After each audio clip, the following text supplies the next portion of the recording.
અને આદિવાસી જિલ્લો હોય તો સ્થાનિક ધારાસભ્યને બોલવા માટે તમે સમય આપવો જોઈએ 5 મિનિટ 10 મિનિટ સમય બધાને ફિક્સ કર 5-5, 7-7 મિનિટનો એમાં કંઈ બહુ મોટો ફરક પડતો નથી.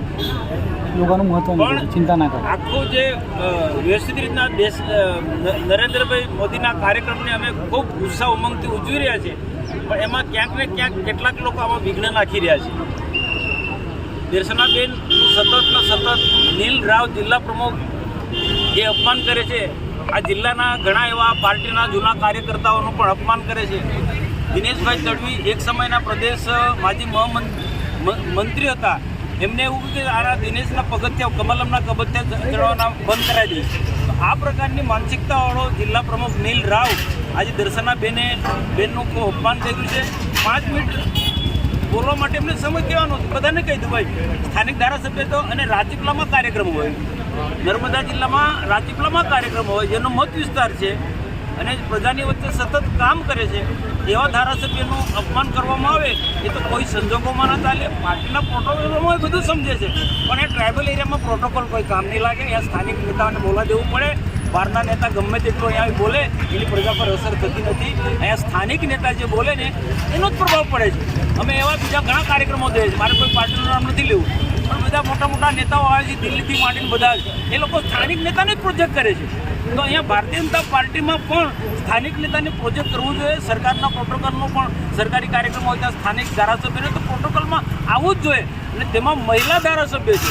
આજે મહિલા ધારાસભ્યને આ રીતના હળહળતું અપમાન થાય એ યોગ્ય નથી. મેં જાહેર મંચ પર કીધું મેં ત્યાં દર્શનાબેન ધારાસભ્યનું અપમાન નથી, આ સમગ્ર આદિવાસી સમાજનું અપમાન છે, સમગ્ર મહિલાઓનું અપમાન છે. આજે મહિલા ધારાસભ્ય છે. આ નીલ રાવની એક પ્રકારની એક ખોટી માનસિકતા છે અને સતત દર્શનાબેન ધારાસભ્ય બન્યા છે તો કોઈને કોઈ રીતને એને ડિસ્ટર્બ કરે છે. કેટલાક લુખ્ખા લોકો ને ભેગા કરીને બેનના વિરુદ્ધમાં અપશબ્દ બોલવાનું, બેનચાળા કરવાનું એ સતત એનું આ કૃત્ય છે. અને પ્રદેશમાં પણ આ બાબતનું ધ્યાન દોરે છે, જવાબદાર લોકોનું પણ ધ્યાન દોરે છે, પણ નીલ રાવનું કોઈને કઈ રીતના એની સામે પગલાં નથી લેતા. આજે હું નર્મદા જિલ્લાના આદિવાસી હું પણ આગેવાન છું. અમારા દર્શનાબેન દેશમુખ સ્વર્ગસ્થ ચંદુભાઈની એ દીકરી છે. આજે આદિવાસી સમાજના માટે ચંદુભાઈ દેશમુખનું બહુ મોટું યોગદાન છે એના વિકાસ માટે, ને એમની દીકરી પણ ચંદુભાઈ દેશમુખના માર્ગે જ આગળ કામ કરી રહ્યા છે. આદિવાસી સમાજનું ખૂબ કામ કરે, મહિલાનું કામ કરી રહ્યા છે. તો એનું અપમાન થાય તો આદિવાસી સમાજ ક્યારેય પણ માફ નથી કરવાના. આ દર્શનાબેન દેશમુખ એ સમગ્ર આદિવાસી સમાજનું અપમાન છે, મનસુખ વસાવાનું અપમાન છે. આને તો નીલ રાવને ખાસ વાર ટેવ પડી ગઈ છે. અમે અંકલેશ્વરમાં ગઈકાલે કાર્યક્રમ હતો તો બધા લોકો બોલ્યા, હું બોલ્યો, ધારાસભ્ય બોલ્યા, કેટલા ઉદ્યોગ જગત સાથે જોડાયેલા લોકો બોલ્યા, મંત્રી બોલ્યા, પ્રદેશમાંથી વક્તા હતા ગણપતભાઈ એ બોલ્યા. એટલે ભાઈ ભરૂચ જિલ્લામાં બોલવામાં આવે તો અહીંયા શું વાંધો છે? નર્મદા જિલ્લો તો નાનો જિલ્લો છે, પણ આ ઈરાદાપૂર્વક નીલ રાવ આ પ્રકારનું કૃત્ય કરી રહ્યા છે. જે લોકો કામ કરે છે એમને અપમાનિત કરી રહ્યા છે, કોઈ પણ સંજોગોમાં ના ચાલી રહ્યા.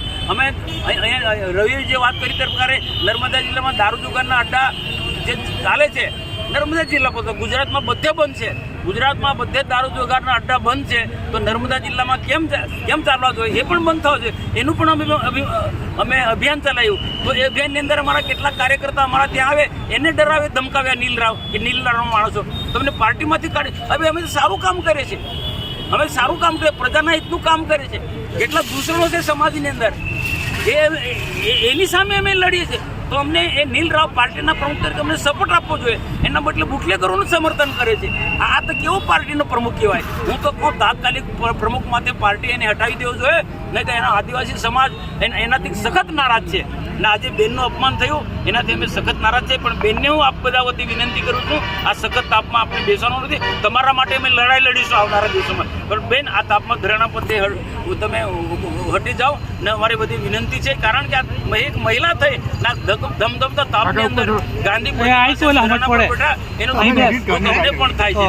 અને આ બધા લોકોની પણ એક અપીલ છે, બધા લોકોની પણ અપીલ છે. બધા વરિષ્ઠ લોકો અહીંયા છે, અમારા ઘનશ્યામભાઈ પટેલથી માંડી બીજા બધા અહીંયા બધા લોકો ઉપસ્થિત છે. તો બધાને જ એક અપીલ છે કે બેન તમે ધરણા પરથી ઉઠો, તમારા તમારા માટેની લડાઈ આવનારા દિવસોમાં લડીશું. અહીંની જનતા તમારી સાથે છે. આજના અપમાન જે થયું છે અને બેન ધરણા પર બેઠા એના સંસદનું કેટલું સમર્થન? મેં કીધું ને કે બેનનું અપમાન એ મનસુખ વસાવાનું સમાન છે. બેનનું અપમાન એ સમગ્ર મહિલાઓનું સન્માન છે. દર્શનાબેન દેશમુખને અમાય સમગ્ર આદિવાસી સમાજનું અપમાન છે. એટલે તો એ મુલાકાત માટે આવ્યો છે અને બેનને સમજાવી રહ્યો છે. અને આ પૂરતું અપમાન નહીં, આ ધારાસભ્ય બેન દર્શનાબેનનું છાસવારે સમય અનેક રીતના આ નીલ રાવને એની ટીમ અપમાન કર્યા કરે છે. સાહેબ, બીજી એક વાત કરીએ તો સાંસદ તો જાતે આવ્યા છે. મંત્રી અને સંગઠનના જે આદિજાતિ મોરચાના પ્રમુખ છે એ અહીંયાથી જોઈને જતા રહ્યા, ઊભા પણ ના રહ્યા, બેનને મળવા પણ ના ઉભા. હું અમને કહું છું ગણપતભાઈને, ઈશ્વરભાઈને પણ, કે એમને પણ બોલાવું છું, પણ એના કરતાં અમે બેનને સમજાવી લઈએ છીએ કે આપણે બધા બેસીએ અને કંઈક આનો કંઈ નિકાલ લાવીએ વાર. અને નીલ રાવની જે ઉદ્ધતાભર્યું વર્તન છે, એનું જે અનેક આદિવાસી નેતાઓને અપમાનિત કરવાનું જે કાર્ય કરી રહ્યા છે, લોકોને ડરાવવાનું ધમકાવવાનું કાર્ય કરી રહ્યા છે, એની સામે અમે પ્રદેશમાં રજૂઆત કરીશું. અને પ્રદેશ નહીં માને તો અમે એ લડાઈ લડીશું. પણ નીલ રાવ જેવા દુષ્ટ દુરાચારી ને પ્રમુખ તરીકે મેં કોઈ સંજોગોમાં નહીં ચલાવી લઈએ. તમારા પર હાથ ઉગામ્યો છે, વાત સાચી છે? એ વિસ્તાર અલગ છે, એ બધો પ્રશ્ન પતી ગયો છે. પણ તે વખતે કમલનામાં પણ મારી સાથે એને ખરાબ વર્તન કર્યું હતું, મારી સાથે ઝઘડો બહુ ઊભો થઈ ગયો. પ્રમુખને ન શોભે. મારું તે વખતે પણ એક હતું કે ઉમેદવારોને યોગ્ય તમે આપણે મદદ કરીએ, કોઈ જે પણ મદદ કરવાની હોય, ફંડ આપવાનો હોય તો આપી દઈએ, અને તમારી પાસે ના હોય તો બીજા કોઈ પણ વૈકલ્પિક વ્યવસ્થા કરવી છે. આ જ મુદ્દો હતો.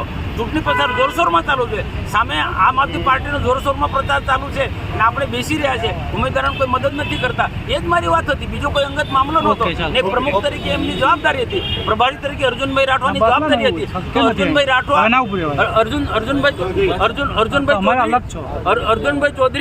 અર્જુનભાઈ ચૌધરી અને નીલ રાવ બંનેની જવાબદારી. એટલે મેં અમારી મિટિંગમાં મેં આ જ વાત કરી હતી, તો એને ગુસ્સો આવી ગયો. તો આ પ્રકારનો સ્વભાવવાળો વ્યક્તિ છે, તો એને ગુસ્સો આવ્યો તો આપના પર હાથ ઉઠાવવા દર્શનાબેને પણ અત્યારે કીધું કે સાંસદ પર હાથ ઉઠાવવામાં આવ્યો હતો. એ વાત સત્ય છે કે શું છે? સત્યથી વેગળી છે કે શું છે? ના, હવે હું તો એની તાકાત નથી કે મારા પર હાથ ઉગામે. હા, મારા પર હાથ ઉગામે તો એના હાથ ખેંચી કાઢું મેં. ઓકે.